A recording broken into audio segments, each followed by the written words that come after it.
Hey everyone, this is Dev Moreno, and this is the Unexpected Podcast. And we have my co-hosts Matt, Rainier, and Evan. Today, we're going to be talking about our thoughts on the shooting phase of SBG. Should we change it? Is it something that we should do anything about? And also, we're going to be talking about our list review first before we go into that. So we're going to go ahead and spend 15 minutes on the list review, and then we'll talk about the shooting phase. So Matt, what do we have for our list today? All right. So, Rainier, what do we have for our list today? Yeah, Evan, what do we know? I'm just joking. Let's see what we got. I'm going to screen share here real quick. So we have a list today from a Canadian, Joseph Hanlon. If anyone knows him from the Ontario group, amazing guy. He frequents Nova. He says, "Hey guys, I've enjoyed to listen to podcasts and thought I would see what your guys' opinions are on a list that he's going to take at a little Canadian tournament." I like that he said little. Such a cute little Canadian tournament. Yeah, just a cute little whole bunch of like politeness going on. No one's going to take any power list. It's going to be a lot of like, "I'm sorry, whoever wins or does too much." But just remember, being Canadian means everyone has to say they're sorry. It's true. No, those guys are great. But here he has a Lothlorien Rivendell list. His leader is Haldir. Haldir has an elven cloak, armor, and a bow. In his warband, he has 7 guard of Galadrim Court. Ooh, I like it already. 4 elf warriors with spear and bow. Next warband is a high elf captain, fully loaded. I would assume fully loaded would mean he's mounted. He has 3 Rivendell knights with shield, 1 high elf spear with bow, 2 high elves with spear and shield, 1 high elf with spear, shield, and banner, and 4 high elves with shield. His third warband, this is where it gets a little interesting actually, his Bilbo, and Bilbo's going to be in the warband above, the one with the knights and the captain. I guess he's not the third warband, he's the second warband, and the third warband will be Círdan, leading 2 Rivendell knights with shield, 2 high elves with shield, and 2 high elves with shield and spear. You have 32 models, 10 with bows, plus Haldir and the captain. So it's 700 points. He said he quite enjoys the army. There are a few things that he would change, but he has model shortages. He would swap the elven warriors and 2 guards of the Galadrim Court out for Galadrim warriors, but he said he doesn't own any. Other than that, he thinks the army has some clear weaknesses, squishy leader, no big heroes, and does not manage to spam out elves quite well, like you would see in many Lothlorien lists. And he asked, "Do you guys think it is highly competitive army?" Or basically he's asking what we think about the alliance. First off the bat, I think it's quite interesting. There are 2 things that he kind of used in the alliance that you can't really get without alliancing them. He brought 5/6 into a Lothlorien army without Gil-galad's guards. So that's kind of interesting, King's Guards. He brought Cav into a Lothlorien list that isn't overpriced, semi-iffy Cav, but really good Rivendell Knights Cav. So I think that's really interesting how he worked around that. I think that's really cool. I wonder, however, how Bilbo's going to do in the list because it is quite mobile. By mobile, I mean there are quite a few Rivendell Knights in the list. Actually, let's see, 1, 2, 3. You have 6 Cav, which is pretty good. In a list that does well with Círdan's Blinding Light. So I'm kind of curious how that's going to affect the army. I do think 32 models for 700 is pretty low. If it's below 60, I'm disappointed. so I was just actually making some Hobbit lists today, and I was like, oh, 84 at like 600. Okay.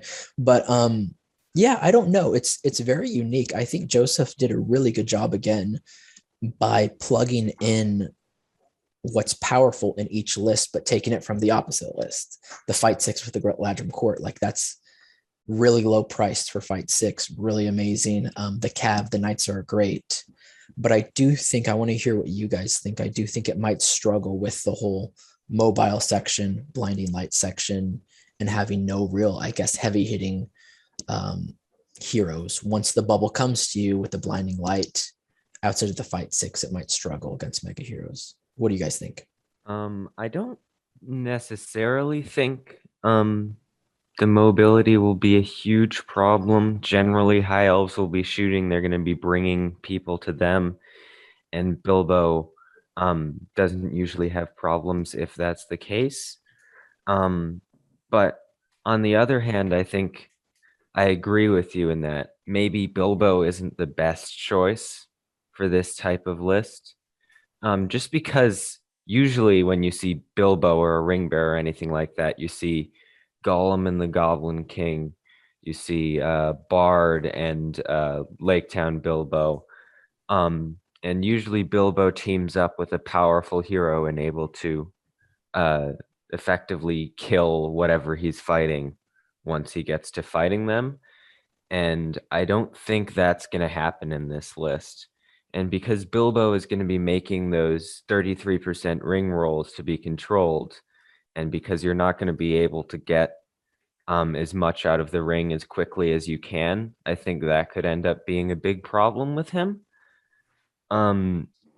So also what I noticed is that this army is very, very reliant on its 5 cavalry models. Well, 6 if you count the Rivendell Knight Captain, to do basically all of its damage, because none of its other heroes do damage.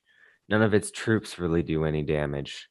So it's almost completely reliant on those cavalry models. And also, it doesn't have a lot of might points. If I remember correctly, it's only got 7. And when you don't Does have Bilbo have any? Bilbo's got 1, Círdan's got 1, So he's Captain's got 2, Haldir's got 3, so that's 7 might in total. And probably Bilbo and Círdan are not going to want to spend their might because they're going to have other things they're going to need to save it for. Yeah, Círdan's going to be channeling. Bilbo's probably going to be doing something else. I So like you're what you running said, very though, low Evan. on might. Yeah, I like what you said though about Bilbo. Like, you kind of need him to tag something. He's going to delay something, but what is he, like 80 points to delay something is a little. You want that heavy.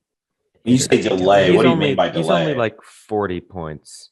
Oh, he's only like delay the he puts on the ring. He'll like stop a mega hero or something, but he won't. Well, he doesn't stop anyone without help. Yeah, you have to tag them both in, otherwise Bilbo just will die. Yeah, I'm double checking his profile, but I don't think he actually has heroic defense. I don't think he's 40. I think he's like 60. I'm checking here. So Bilbo Baggins, old Bilbo Baggins is in fact 40 points. 40. Yeah. I assume he didn't take the ring or the mithril coat because he just said Bilbo. And he there is no reason to take Bilbo without putting the ring on. Yeah, I was gonna say there's like we're gonna make the assumption, otherwise it's like a random throw in. Yes, yeah. I think he didn't take Sting or the mithril coat. The captain's on horse too. Yeah, because he's fully kitted. We might say he didn't take the mithril coat, though I personally would, but then it throws him to how many points at that point? Yeah, well, mithril coat is 15 points, which is almost 50% of his total points already. So I'm not sure. The problem is, what is he, defense 2 otherwise? He is defense 2. And he doesn't have heroic defense. Really? So how much faith does he have? I thought you were joking, Davin. Defense 2. I don't know. No, he's defense 2, yeah. How much faith do you have again? He's got 3 fate, 2 wounds, but even with the mithril coat, I don't think he's going to be delaying a lot of heroes without heroic defense. Yeah.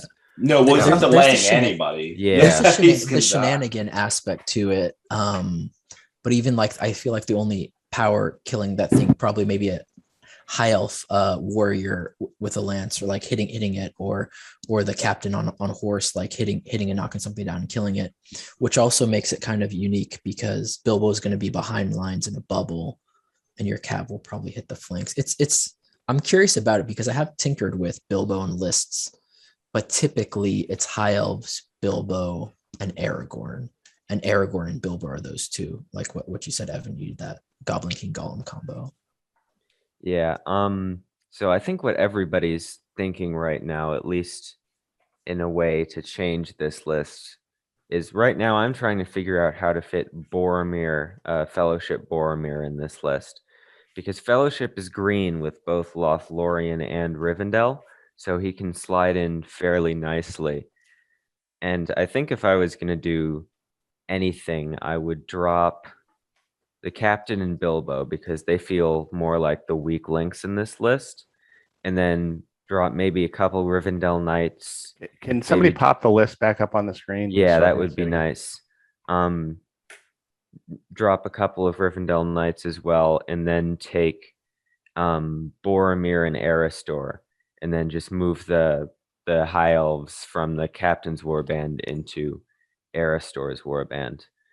And what that gives you is 12 points of might instead of 7, which is obviously a big improvement.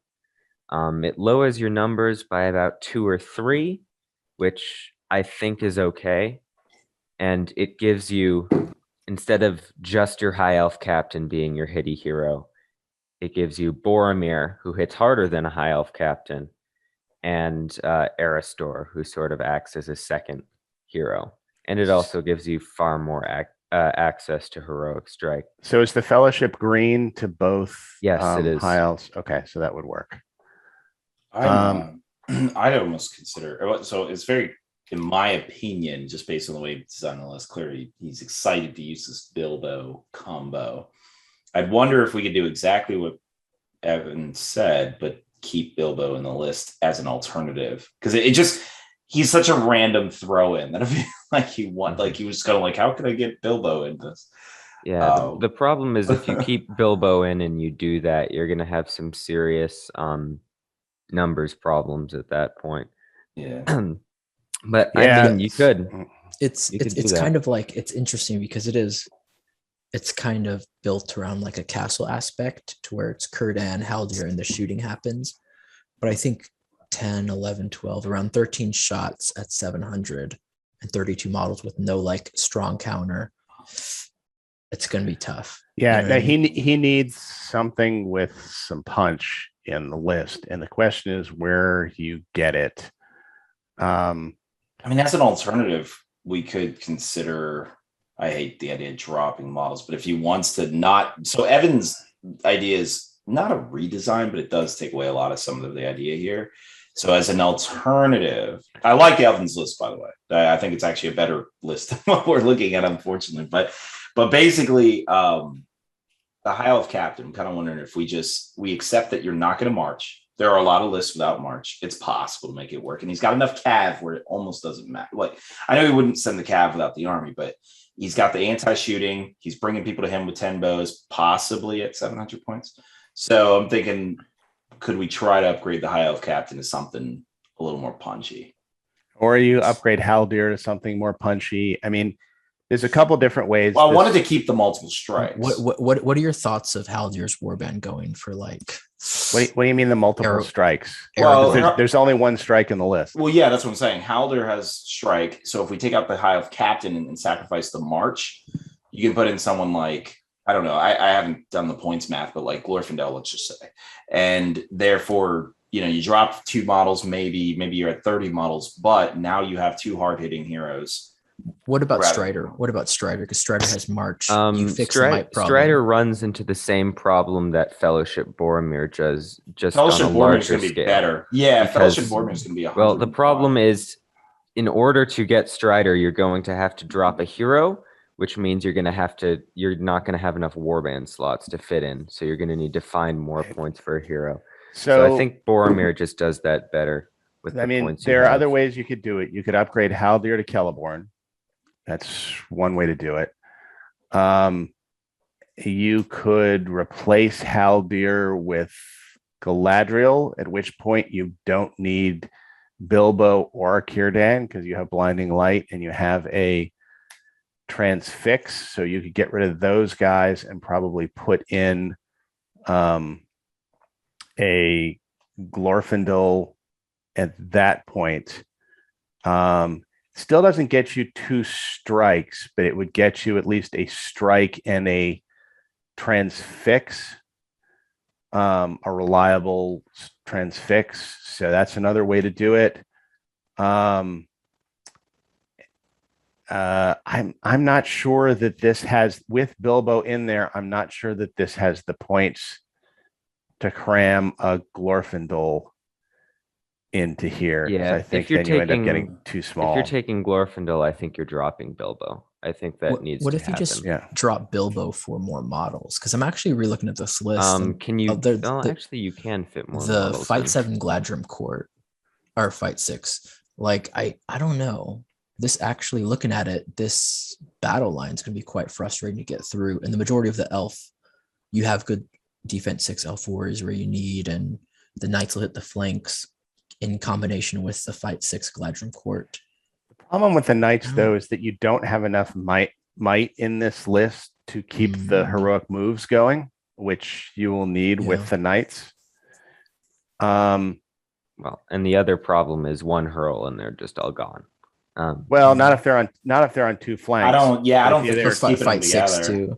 too. You can tell just by the way he designed the warbands, he's not keeping them I'm curious though, Joseph, you should let us know how this list did at the Canadian tournament.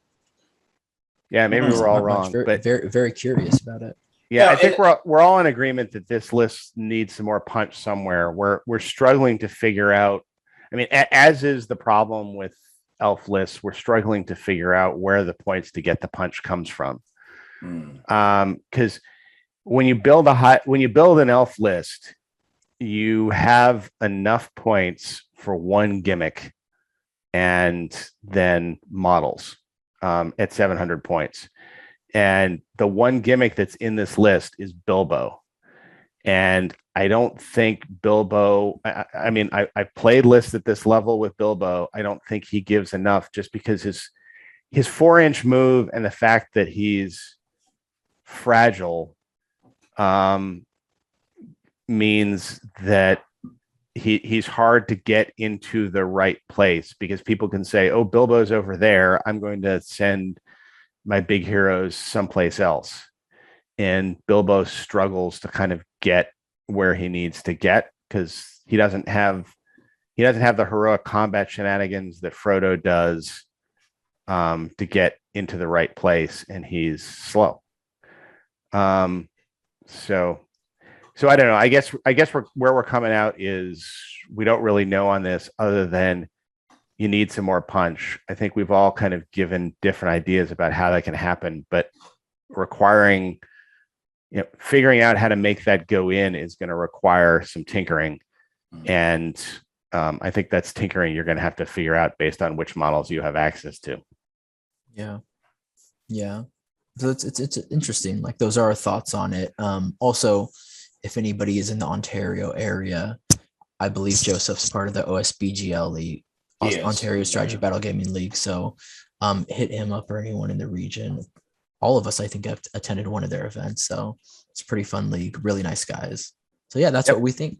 I wouldn't be surprised though if he does pretty well in this tournament, because Joseph, and for anyone, he's a good player. So he can make the list work. I mean, for quite a while. I've seen him and his friend Ben make some odd lists, and they just Ben Belinsky. Yeah, it's like you brought what and you did well. Like, but it's like, even with Bilbo too, I'm like, why is he there? Then I'm like, oh, Joseph's got something to do with that. Like, he'll make it work somehow. Yeah, let us know how it does. Cool. All right. So I think that brings us into the main section, which is the discussion of shooting. I'm going to play the moderator here. I think we're going to have Devin make a case against shooting. Rainier is going to then make the case for shooting. And then Evan's going to do a bit of rebuttal. And then, we're going to have our typical unexpected podcast free for all, where we all call each other names and say that we're wrong. But you hear that, guys? 2 against 1. It's rigged. So with that said, Devin, why is shooting broken? So so let me define first broken, right? Like, 'cause I don't want to call it broken. I'd like to argue that the shooting phase causes some problems in games, sometimes makes it unfun, which I understand the word unfun is subjective, but I think there are some objective ways to look at that as well. So the shooting phase, as a history of it, has been a long thing of either making the game take longer to play, or constantly having to slot in these models like Galadriel or Círdan, which there's only a handful of them, honestly, into like every list, in order to make sure you're not obliterated before you show up. And I think objectively we can say getting obliterated before you show up is not fun. The other history of it is it makes the game take forever, where they had volley fire. For those who don't know, there used to be a rule in the game. Shooting phase has largely been unchanged for most of the game, but it did allow you to just shoot from 36, 48 inches away. And so the beginning of the game, first hour was really you just shooting at each other until one side realized, oh, I'm going to lose this battle of attrition. And they started marching forward. Then the army would move back, shoot, move back, shoot. Take about an hour and a half to play the shooting phase. I think we can also argue that is objectively not fun. And so made the game take like 3 hours. So, okay, where's the objectively not fun here? I think the fact that the game relies on these not always, obviously there's armies that can tank it, but relies usually on these bubble effect anti-shooting models, which arguably don't actually do what they do in the movies, because Blinding Light didn't really, like, other than an odd scene with, you know, the white Gandalf the White blinding the three hunters from shooting at him. I guess you could argue that, but overall, I think a lot of people don't think it does exactly what it does in the game that we see in the films. So I think that there's a problem still. The shooting phase hasn't changed in like 20 years, other than the reduction of bodily fire. Now, there was one time where I would have told you actually the shooting phase had been fixed, and I'm sure that's going to come up in this discussion. And I think that was in the Hobbit era, but just before some of the changes in the scenarios. And because the Hobbit era put the scenarios right next to each other, where everyone was deployed right next to each other. But then over time, they started pulling that back. To the Death is a very common example. To the Death, they had everyone really close to each other, and then they pulled it back. And now you have that shooting phase problem again. And then you have armies like Corsairs and whatnot that can obliterate your army before you even show up if you do not have these blinding light or some kind of gimmick to get in on there. I understand there's obvious exceptions to that. I've played Rohan Legendary Legion with 9 models against a Corsair shooting list and made it in there with all models intact perfectly fine. I'm not saying you can't get away with it, but a lot of times without a lot of strategy and tactics, you're going to get hurt. So that's where I say, okay, I think the shooting phase, if it's going to remain at this longer distance where you utilize the shooting, should have some tweaks to it, or make it where the shooting phase is less relevant, because I think it's not actually that fun. I'll go into that more a little bit later, but basically bring them closer together where the shooting phase is largely insignificant. I do admit, though, evil will have a better shooting phase than good in that case, but then that's where we can talk about some changes. So I guess that'll start us off. All right, Devin, thank you for that. It's all wrong, to be honest. Like, everything that Devin said is spitting lies. Well, okay, so all right, so Devin, thank you for that. I'm now going to turn the floor over to Rainier. And Rainier, why don't you tell us why Devin is full of crap? Well, first of all, he's Devin, so you can't trust anything he says. So, no, I think Devin has some good points. I think the shoot phase can be really boring, I want to say, for an opponent sometimes. I think the system needs minor tweaks, but I don't think it needs an overhaul, especially in the shooting phase. A few examples that I would give are, you do have those like mass shooting armies that dominate and like you get shot up, but they typically need a good player to dominate in. And typically the good player can dominate in a horde army also, and they can dominate in a magic power army also. So I've seen a lot of heavy shooting armies with people that aren't as experienced, and they don't go that far. But I do agree that it can be unfun for your opponent. I want to go with Devin's kind of one of his fixes, which would be the scenarios. I think GW acknowledges that there are problems with the shooting phase. The first being they haven't downgraded Lady of Light to a hero of fortitude. They've kept her as a hero of, Valor, because they know you need her to like counter a lot of things. And they've made her, she can ally in most armies as well. The second thing is, in all of the upcoming armies, or the majority of them, when you think of the Hobbit era armies, they've made them higher defense. The dwarves are high defense. Even the Mirkwood warriors had armor, and they switched it to heavy armor. I don't think many people remember that when they first came out, they're D5 with a shield, because straight from the movie, they're actually all their armor is made out of wood, but they switched to D6. I think it kind of had to do with the shooting. You could get guys in pajamas with wicker baskets at defense 5 with Lake Town. That There's counter shooting those pajamas. Oh yeah, that's true. A lot of male because they're all dudes. Oh wait, we're talking about the armor, but yeah,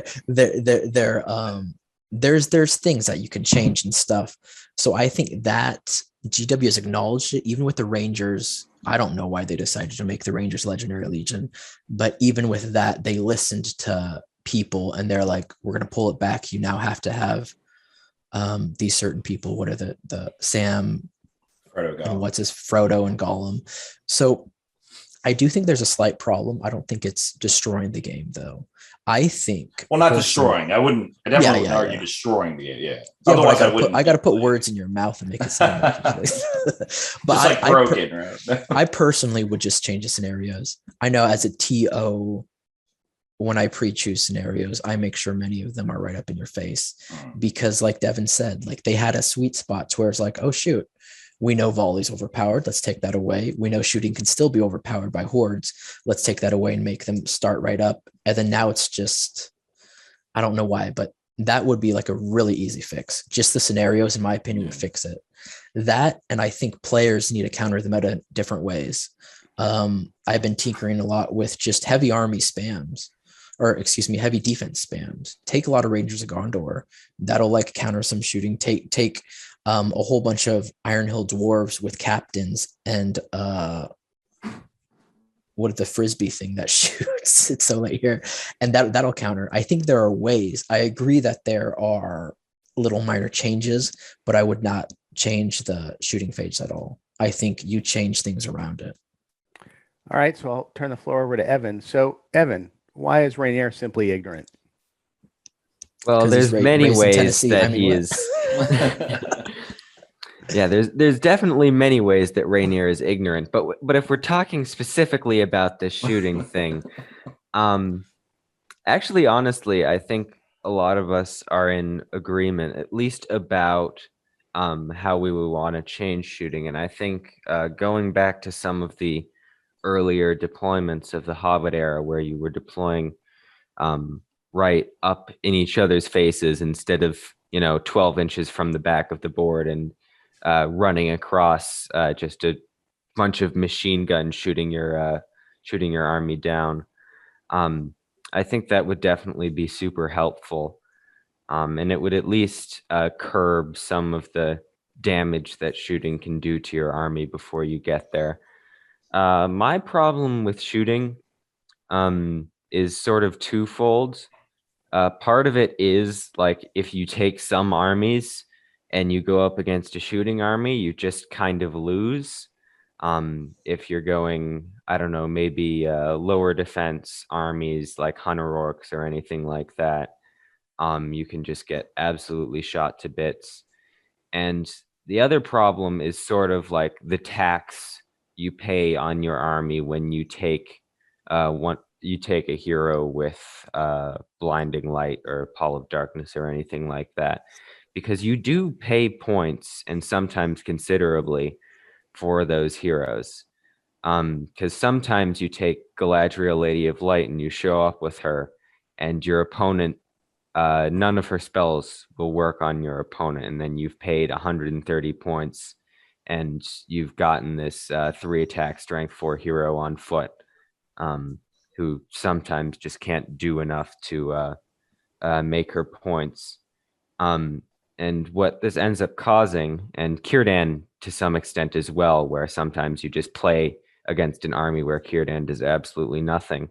So it basically means you have to pay a tax on your army for the possibility of playing against an army so you don't completely lose. And then when you play against an army without a ton of shooting, you're just at a complete disadvantage because you felt like you needed to pay the points for this model to counter shooting. And I think that's my real problem with it, is this whole rock, paper, scissors dynamic that it creates where, okay, if I take this shooting army, it beats this other army that doesn't have any blinding light or anything like that. I just shoot it off the board. And if I take this other army, then I can beat this blinding light army, because the blinding light army is devoting a bunch of resources to be able to deal with the shooting army. And then the blinding light army obviously beats the shooting army. because it's got blinding light. And I think honestly, deploying closer together would mean that you wouldn't have to see blinding light so much, and I think it would help. So I'd actually like to add on to that if I can.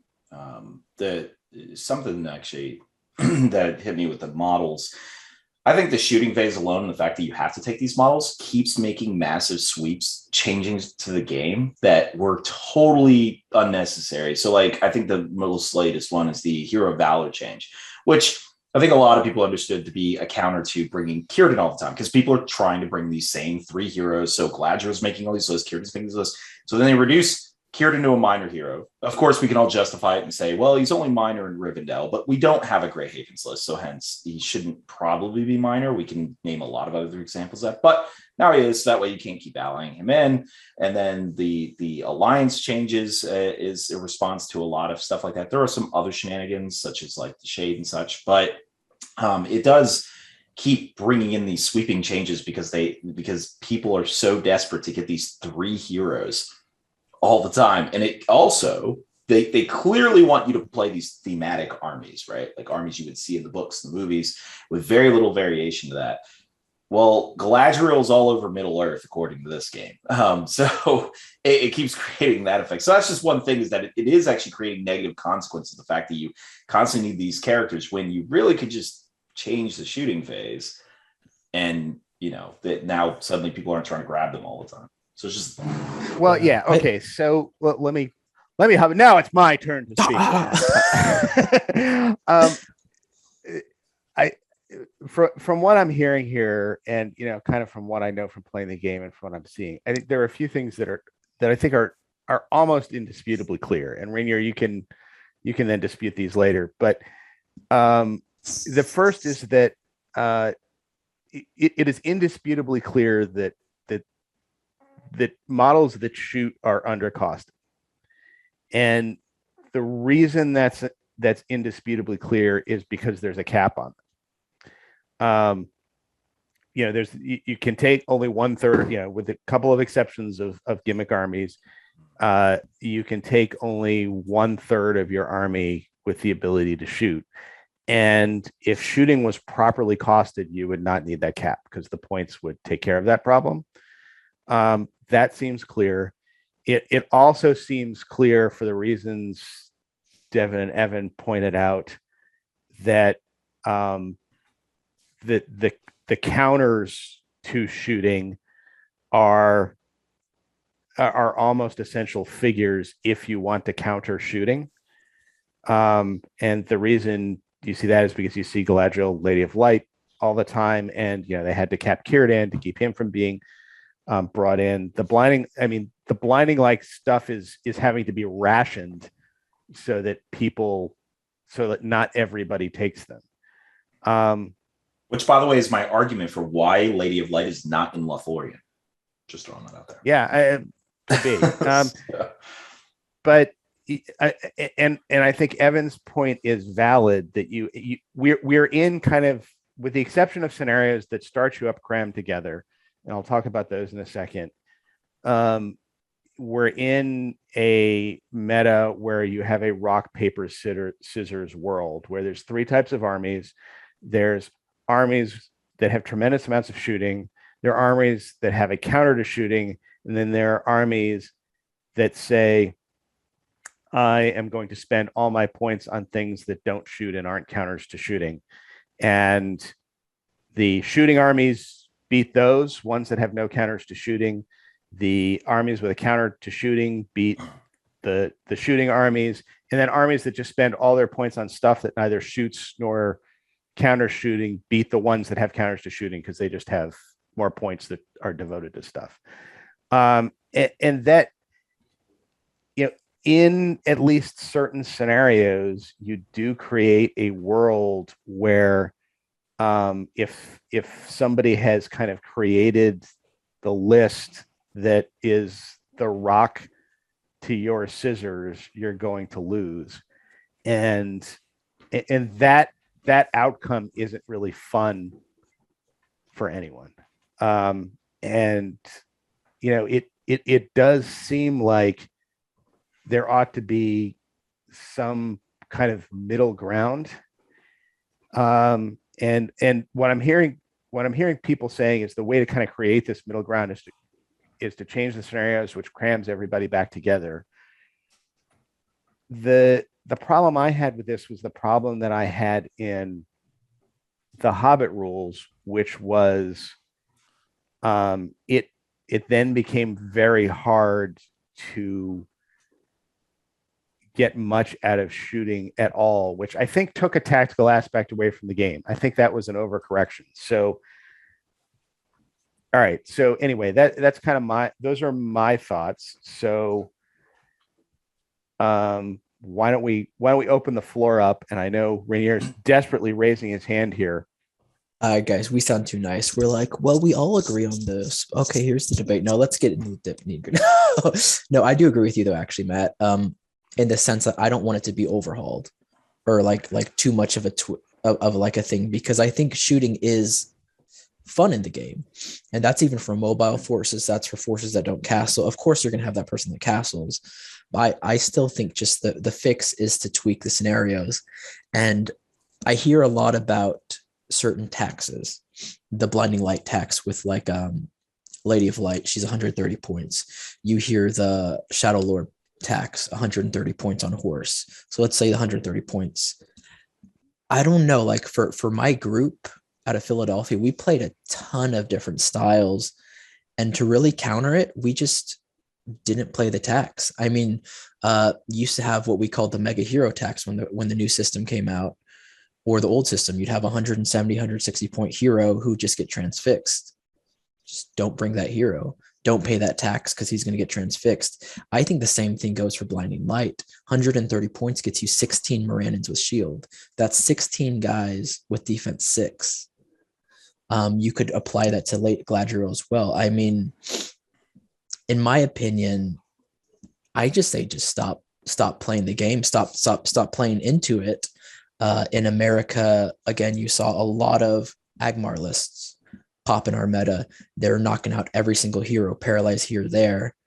And I just wouldn't, you just take captains. Like, so you're going to paralyze my captain. Great. You're wasting some points, but I'm taking that extra 60, 70 points and putting it into units. So I think, I do agree, like shooting can be a little too much, but I think sometimes we just need to redefine list building and think, let's not pay the tax. Let's go heavier into something. And you do see these, like, say, Rangers of Athelian armies, they get screwed in tournaments too. Pure shooting armies they're not going to win all their tournaments. We bring Lady of Light or Shadow Lord for like the maybe 2 games where you might come across out of 6 games, heavy shooting that you absolutely need her. If you come with a spam shooting army, you're going to have maybe 2 games where you're going to be screwed by scenario or the opposite army. So yeah, Well, keep in mind, you're talking about a tournament versus a round. Like, I'm actually more referring to the round, where that game where I show up round 4, whatever, against your Athelian Ranger army and get blown to bits, and the game was decided before I really even put my army down. Now, obviously, there's an argument to say the Legion is the problem, not the phase in that scenario. But that situation where I have no interaction and I could go and get a beer and it doesn't matter and we could still play the game like that is the problem. So I was talking about more the round, but you're right. Yeah, Athelian Rangers in of itself won't win a tournament every time. I think too, like that situation is like, maybe it's not the whole game. You know what I mean? I mean, let's look at all the really competitive. Well, certain things, at least in the States, you're not seeing just someone at a 800 point tournament just come with a pure shooting army and just win based off that. Yeah. There are ways around it, I think, especially for tournament organizers. Pick scenarios that have a diversity in field and maybe don't have these, hey, each board has 2 buildings and 1 forest, so, like make things a little different. And this is where I have to make my argument very clear that I'm not saying the shooting phase is broken. I don't think that at all. The same way as, like, I think everyone knows my rant about the Balrog. I don't think the Balrog is broken. I think they're both unfun. And that's and I get it that fun is relative. But I mean, me and Mick, the other host on the channel, for those who don't know watching this, we have fun in the game honestly, if me and Mick get to obliterate half your army using hero combats and shenanigans, or even dirty moves to just wipe you out and not give you a chance of doing anything, that's fun for us. I would like to argue that is objectively not fun, though, for like most people. And so, but for us, we enjoy that, like figuring out how to break the game. And that's what I say about the shooting phase. It's not fun. That's what I would say. I would say try to. Are you saying that the French didn't have fun at Agincourt? Yeah, no, I don't think they did. I'm pretty sure it was miserable time. I think even they were telling the refs, hey, this is not fun. They're past the bow limit. I swear it's over 33%. Those Welsh bowmen, over 33%. I swear. And the refs were, of course, dead because they got shot by the arrow. I would like to see a day where we don't have a 33% bow limit, because it is such an odd thing. But I think there's ways around it. Like you could just, again, like, don't feed into it. Like even with the switching of metas, Agmar is getting really strong, like with casting, and then there's this, then there's that. Right now, Lake Town and all variations of Lake Town are like the new thing, because you can get a lot of models, a lot of shooting. Like, I don't know, like get something really heavy hitting, like get chariots. Chariots will tear down Lake Town. Like there's these different, I don't know. I just don't think I think we have some agency is what I'm trying to say, as players and competitive players, to semi-counter it. I just think in the meta of Magic, if the answer was, all right, don't play your big heroes, then that's a problem. That the problem was that Aragorn wasn't being played, Boromir wasn't being played, because the Magic was too strong. So now we're saying shooting is too strong, and you're saying, well, don't play. Well, no, that's the problem. I'm saying don't play into their strengths. Like here's go ahead. The thing. Your solution. Well, the solution you offered was, all right, I've got my 130 point model. Why don't I just take 16 more orcs or whatever? The problem with shooting is sometimes they just go, okay, I'm not going to shoot your warriors. I'm going to shoot your heroes. And if your heroes don't have blinding light protection, that's going to be a problem. Say Angmar, for example. You could do all this work to impossible ally in the Shadow Lord, or you can just take 14 more orcs or whatever. And those 14 orcs are not going to protect your Gulvar from getting shot out on turn 1 from Legolas and stuff like that. And what ends up happening is it makes these lists with low defense heroes or heroes that are very reliant on their horses. It just removes those heroes. So it's not really like a perfect solution. And you say, well, I guess just don't take those heroes. That's a similar problem, right? To when, the casters were shutting down these mega heroes, because you can't take these heroes because they're going to get shot out.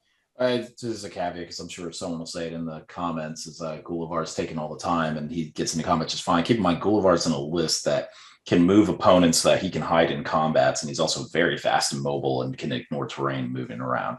I get it, he's large, but you ignore those wings when shooting. So just keep in mind the other variables that allows Gullivar to play without a blinding light scenario. To offer another example, I have played against Bolg so many times because multiple people in our region take Azog's Legion as their faction.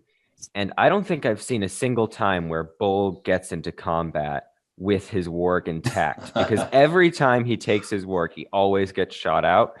And then he just does nothing because he's this big hero just waddling around on foot, chomping through one guy a turn. And which gets into our next episode of should horses be changed? Yeah, yeah, that's right.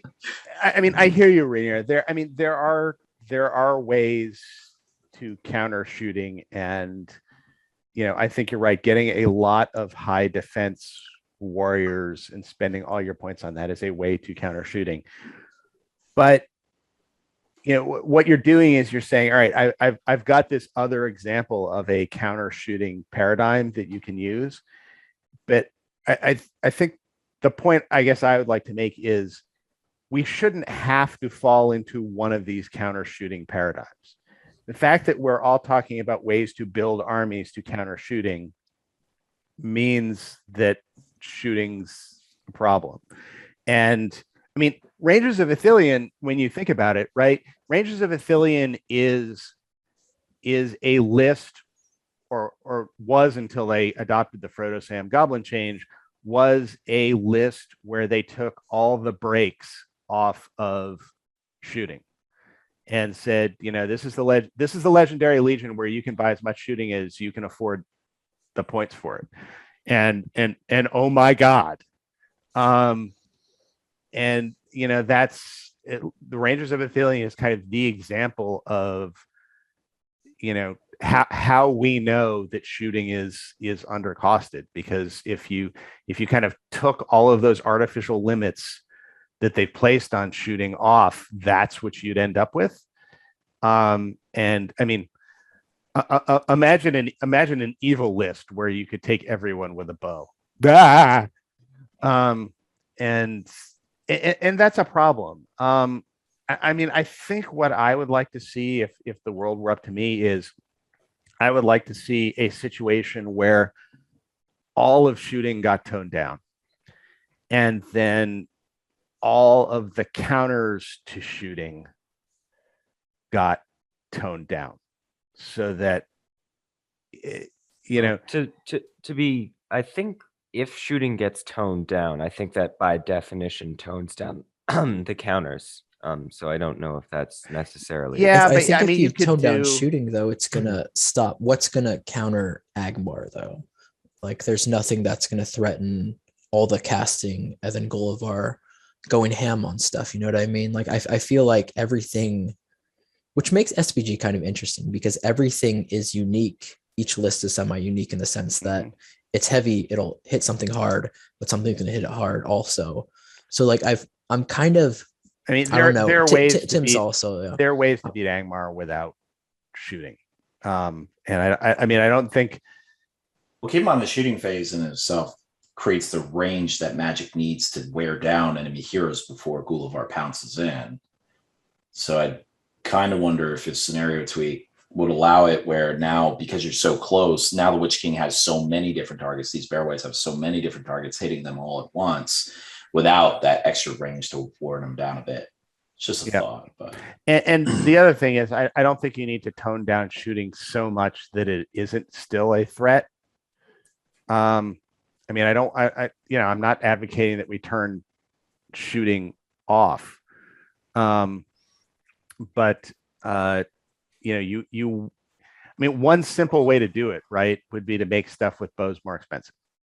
I mean, you could make it cost an extra point to buy a bow or a crossbow for figures so that you get less of them. Maybe you would, or another way to do it would be to just slap one off the shoot values of everybody, which all this requiring playtesting, of course. But. Yeah, well, I mean, I'm just throwing stuff out, but I mean, one way to do it would be to slap one off the shooting values of everybody, so you get less hits. You're paying the same points for it, but you're going to get less hits, and therefore you're going to get less wounds. Ideally, whatever fix you make should get it to the point where you don't need a 1/3 bow limit anymore, because once you don't need a 1/3 bow limit, that means you've kind of got shooting right. And you could make it so that there's one, it's harder to hit. At the same time, you could change blinding light so that blinding light, instead of making you hit on a 6, just gives like a -1 to hit, or something like that, and maybe gives you like a combat benefit too, to make it still relevant in other situations. Actually, as a quick note, because I know some people brought up, if you make the scenarios closer, then good armies have objectively worse shooting phases than evil. And to that, I would actually, there was a Canadian player named Michael Campbell who came up with a rule that I actually kind of liked. And he said, well, give all good models a rule saying I have a clear shot, which is you can shoot in the combat. However, you have to roll a 6 to hit. If not, they don't take the shot. And so if they do get that 6, there's no in the way. They had a clear shot. They took it. They hit the enemy model. But if they don't, so that basically allows it where evil models can keep their normal shoot value. They can shoot in combat and do the gimmicks that we all love, killing your own models and such. But good models, they can still shoot into combat, but no risk to hitting your own models, but they only hit on a 6. So it's just a thought. Yeah, that's a good way to do it. I like that. So Yeah, that is very interesting. Yeah. I mean, obviously you couldn't throw that on in the current meta because that just makes good shooting even more broken. Yeah, well, yeah, you have to tweak you need to you need to couple that with something else that that tones down shooting. And maybe if elves are hitting on 4s and Minas Tirith is hitting on 5s, you could go ahead and throw that in. And maybe maybe blinding light doesn't need to be tweaked if Minas Tirith is only hitting on 5s anyway, right? Or the ordinary shooters are only hitting on 5s, so it only makes their shooting. Blinding light only makes their shooting like half as effective as it would otherwise be, instead of 1/3 as effective as it otherwise. And this is the interesting thing, because you can implement what Matt said without breaking things, because the shooting phase I think the shooting phase is just meant to bring your opponent to you. It dictates movement. That's all it's really meant to do in this game, because it doesn't obliterate your opponent, except the Thillian Rangers. But in most cases, it's not going to wipe your opponent out. You're not playing 40K. So, I mean, if that's all it's meant to do, you could decrease the shoot value and you still have the same attrition game that you have now, just with less casualties, slightly less as a result. Yeah, and by the way, if you think that if through playtesting you determine that just decreasing the shoot value, hamstrings shooting too much, you can also tweak it by increasing the strength of the shooting, which, by the way, I think is artificially low. So you could have, all right, my crossbows only hit on 5s, but they are strength 5 when they wound, or something like that. Or my ordinary bows that are now suddenly hitting on 5s are going to be strength 3 when they wound, if you want to do it that way, because there's you can play with it. I just think you need to kind of move the shooting needle back a bit, because I guess I am anti the solution of just fix the scenario so everybody's fighting in their face, which within reason. Remember, the old scenarios, they weren't just literally, it's not contest of champions. It was like they're 12 inches from the center line. So it's still a 24-inch gap. Just an FYI on that. Let's see. Because they had to deploy within the 12-inch half. It was random roll, wasn't it? Yeah. There was a random roll element, which I wasn't mad at, because what it would do is you'd have it's like a lot like capture and control, right? Like yeah. Like in 1 to 3, I deploy. It was exactly here, like capture. capture and control. Yeah. Anyway, I like that. I mean, I guess I'm okay with having a certain percentage of the scenarios that give an advantage to armies that shoot. I just don't want it to be an overwhelming advantage, as I think it is now in certain circumstances. Yeah, see that's where I kind of cut from, like, is shooting too much? Should we change the rule to it? I again don't think we need to change anything besides scenarios. Like, I think that would fix it. And a lot of the examples that we're using also are purely out of Rangers of Ithilien. And just like, I don't think, we can argue that Rangers of Ithilien is like overpowered and stuff.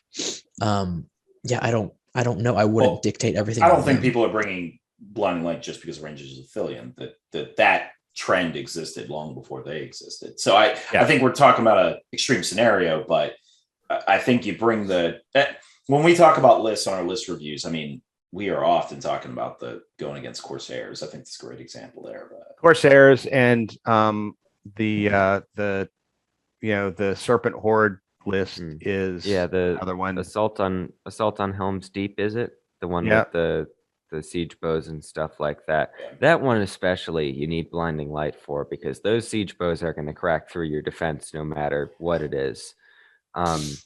But I think now that by the way, Rangers- put a pin in that, because I think that's something that's worth discussing as part of this is siege weapons. So anyway, finish your thought, and then we can circle back to siege weapons. I think now that Rangers of Ithilien has been nerfed, it might be a better time to decrease the power of shooting just flat out, sort of like Dad was saying, because Serpent Horde, Corsairs,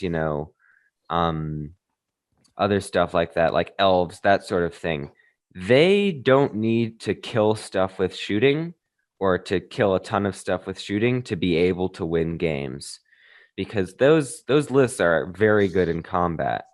Serpent Horde, rerolls to wounds with poison. It does a lot of damage. Corsairs have backstabbers, and they've got a ton of models, so they can do a lot of killing. They don't need shooting to be ridiculously powerful in order to succeed. The problem is, because shooting is so powerful, it brings them over the edge in some ways. And I'm not arguing that doesn't require skill to get shooting with them off and make it work, but they'd still be perfectly great factions if their shooting didn't just murder everybody. They could be able to get their traps and everything like that just through the fact that shooting would bring other armies to them. And just a thought, actually, there are some natural ways, I think, and I'm just spitballing here, but the way they countered shooting back in the day, like just in historical times, and how they did it in the movies and some scenes, shield wall formations, or why doesn't a shield wall just block arrows from everyone behind, and march in that in tandem stuff? Now you need to maneuver your archers. Now you can't just stay there and fire straight. You got to now start flanking. You got to start, playing around with the field a little bit in order to get around these shield walls being created. There's enough shields in the game that would, that are big enough that would make sense to do that. That's just an idea. I think that is a good idea too, historically speaking, but also, again, I think GW is already going in that direction. I mean, they gave shield wall to certain armies are being high more defense. It would be cool to see if you have a formation like a traditional battle line to add you another can still shoot defense or past something. them, though. That's the thing. You can shoot past those shield walls. I just don't think maybe some here, for some people, negative play experiences, but I don't see shooting armies take first, second, third on a regular basis. Well, once again, you're talking about a tournament. I'm just talking about unfun, like the ball run. Yeah. Once again, that example. He's not overpowered. He's not taking over tournaments, but the model sucks to play against. It's not fun. And that's what I'm saying about shooting. The round, not the tournament. We're not saying shooting is broken, because if it was broken, it would win the tournaments all the time, universally. Right. Well, here's where I kind of break, though. It's we're talking about a round is semi unbroken, and it's not winning tournaments, but it needs it needs changes, and that's where I'm I don't see. Well, the game is designed to be played for fun, so tournaments are tournaments, though. Well, let me put a pause on something, because Devin, you brought up something that I think is really important, which is you referenced historicity, right? Which, all right, we're playing a fantasy game, but we're playing a fantasy game that's at least based on the world that we know. And in the world that we know, armies that shot there were certain armies that shot that had huge advantages over their opponents until their opponents adapted, but they were rare. English longbowmen are an example, Mongol horse archers are an example, but it's not like the world as we know it was dominated by things that shot. And there were two reasons for this. The first is the equivalent of archers in real life cost more, and what I'm saying by that is it is historically it was really hard for people to obtain soldiers who were good at shooting. Right? They were elite troops. They basically had to be trained from birth in order to shoot. English longbowmen were trained from a very young age how to shoot, and they had to have that training in order for it to be effective. I mean, I mean, Mongol- you see Robin Hood and stuff. They're shooting for target practice. It's because the kings of England outlawed jousting because they were like, I need everyone to be archers, obsessed right? with the Yeah, longbowman. and I mean, archery became like the English national sport during the Middle Ages, and I mean, Mongols were the same way. Mongols were trained how to shoot and how to shoot from horseback, and basically from the time that they could walk. And to be a really effective archer, you had to have that level of training. And there are other examples throughout history. I mean, what that meant was that folks that were effective at shooting were rare and they were expensive. They were either something that you designed your whole culture around producing, or they were expensive mercenaries like the Balearic slingers or something like that, or the Cretan archers. And that can be reflected in the game by making them more effective. The other limitation on shooting was logistics, because when you're shooting, you have to bring ammunition, and in most cases, with the exception of like sling stones and stuff like that, ammunition is hard to produce, it is expensive, and it is heavy, right? You would have an archer that would have 40 arrows in his quiver, and he could shoot those 40 arrows in a few minutes, and then they were gone, and then he's just a guy with a dagger. And there is no equivalent to that in the game.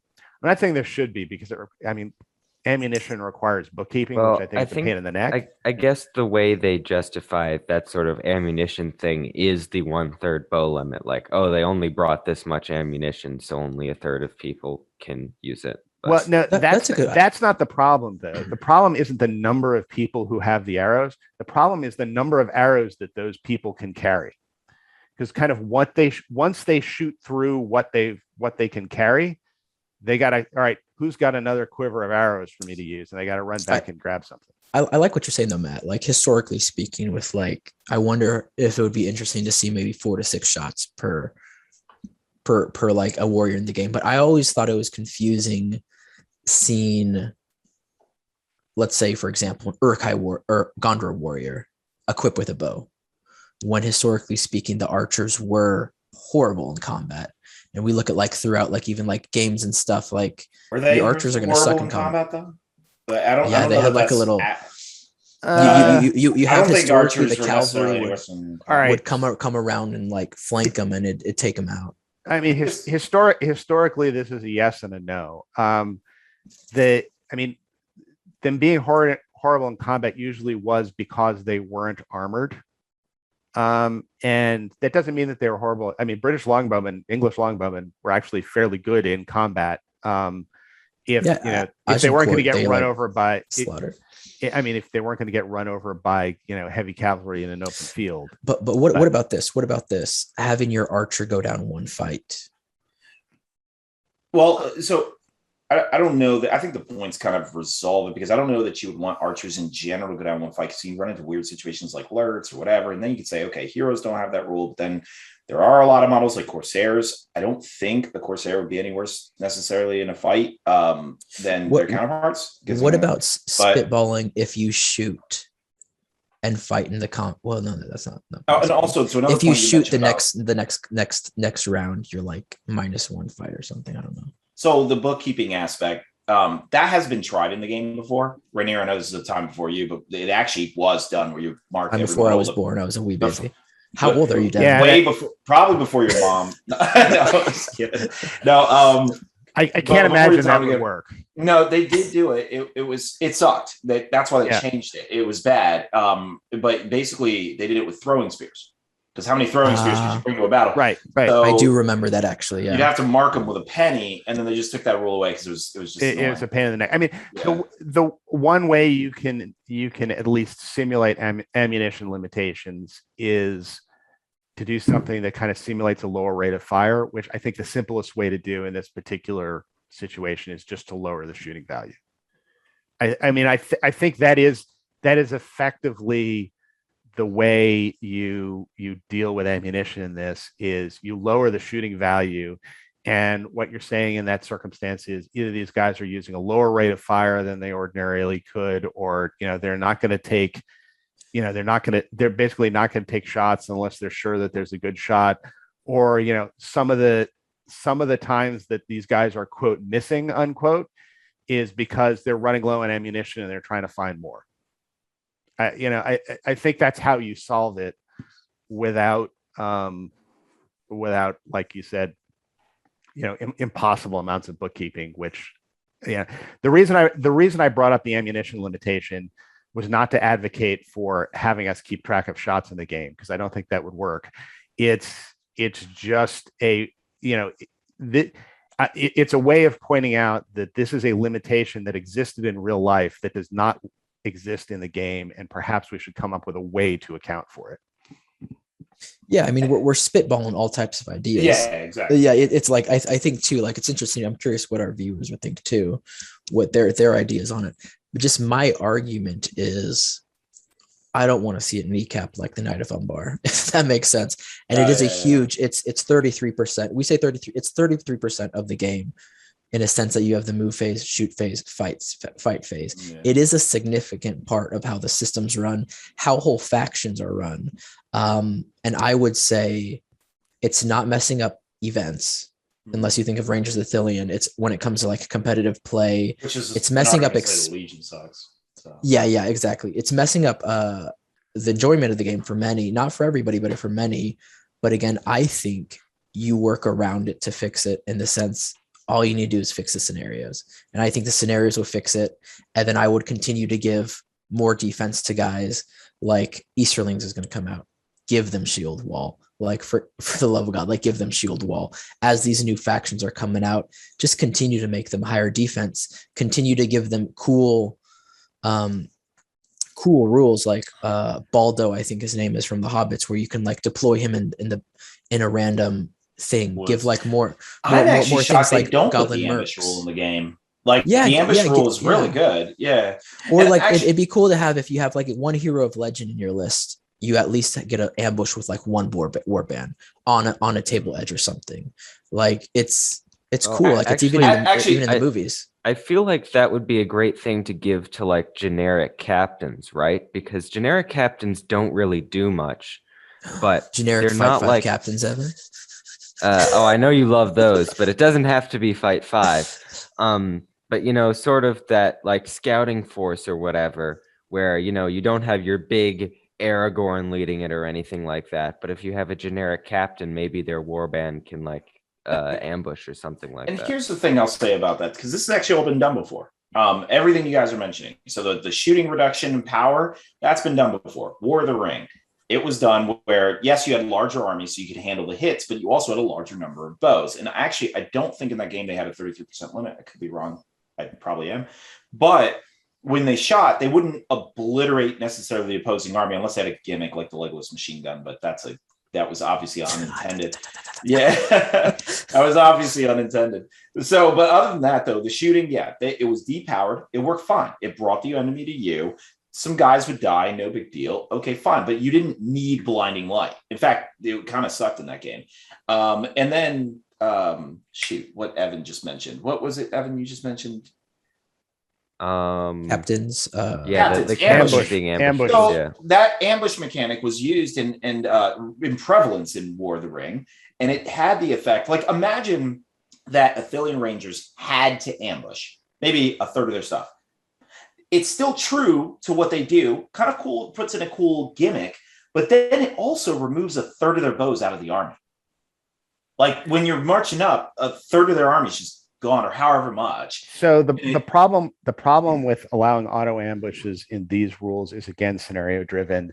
That there are certain scenarios that are out there where having an ability to ambush almost gives you an auto win. Well, that's true. Reconnoiter would be absolute chaos. Just like entire armies deploying on the other side of the board and then running off the board. They should just like say Reconnoiter. You can say Reconnoiter half, up to half your board. That's such an easy fix. Fix the scenario. Way easy. But I think you should you should make armies more interesting. You should give Easterlings. No, we should make armies less interesting. No, but you should give Easterlings shield wall. You should come with a Con Legion, which gives them like ambush or something, and you should continually like. Because ambush fixes archers too.